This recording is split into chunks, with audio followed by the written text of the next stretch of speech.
a comprehensive community-wide effort to promote a fuller understanding of Detroit's past struggles and present opportunities for communication and dialogue to help move forward.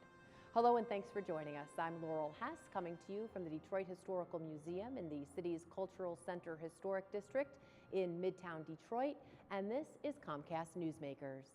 Joining me now is the project director of the Detroit 1967 project, Marlowe Stoudamire. Thank you so much for joining us today. Thank you for having me. What exactly is the Detroit 1967 project? And as a native Detroiter yourself, were you around then enough to know what to do with this project?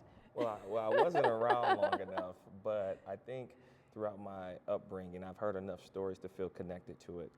The Detroit 1967 project, looking back to move forward, is a multi-year community-wide project that really offers the city of Detroit and its residents a chance to look back at the history of the past 100 years, even before 1967, learn from it, embrace it, look at opportunities for us to continue to grow and expand as a community, but more than anything, really embrace it as a shared history so we can move forward as a region. The 67 project is centered around a tumultuous summer in 1967.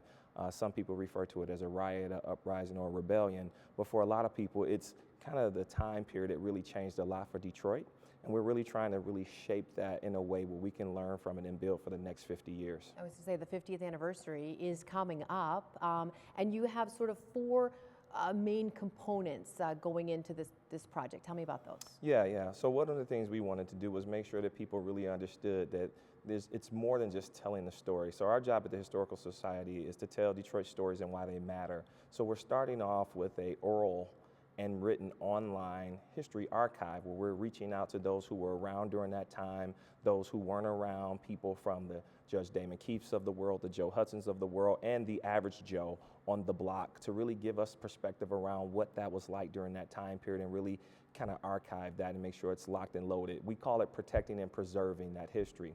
The second component of the project, what we really want to do is make sure that the Historical Society moves outside of the walls of the museum and taps into community programming, education programming, and outreach activities to really engage everyone from school children to new business executives and the workforces around what it means to really be immersed in having accurate information and historical perspective. The third component of it is a state-of-the-art, what we call innovative exhibit.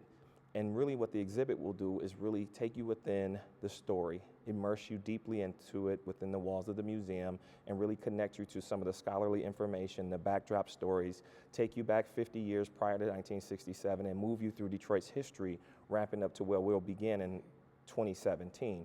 And then lastly, to really make sure that the community is involved, we want to engage and mobilize everyone around a call to action on what can you do to make Detroit better and help us move forward as a region. So really starting in the neighborhoods, attaching it to city government, the business community, grassroots organizations, and really having this massive community-wide partnership component where everyone gets involved, from the Wright Museum to the Science Center to New Detroit. And it's really vast and robust, but we believe it's a project that's so big that it takes all of us to tell the story. Well, and history can be sometimes viewed as dry and boring and really not that important, especially to young kids who don't relate to what happened 50 years ago. But why is it so important that not just elementary age kids, but folks who maybe even lived through it and have now forgotten about it for the most part, understand the history where we were and where we are today? Yeah, I think the most important thing is the tagline of the project. It's looking back to move forward and really having an understanding of where we've been as a region and collectively the history that we share, whether you're in the 7.2 square miles of downtown, midtown, Corktown, or wherever, or if you're in the neighborhood at 6 Mile and Gratiot. We have this shared history and it all matters to all of us. Mayor Duggan says every neighborhood has a future. They may be different, but we want to make sure that everybody embraces it, and we start with history. All right, wonderful. Looking forward to it. Thank you so much for joining us. Thank you. For more information on today's topic, you can visit Detroit1967.org. Today's COMCAST newsmaker was Marlowe Stoudamire, the project director of the Detroit 1967 project.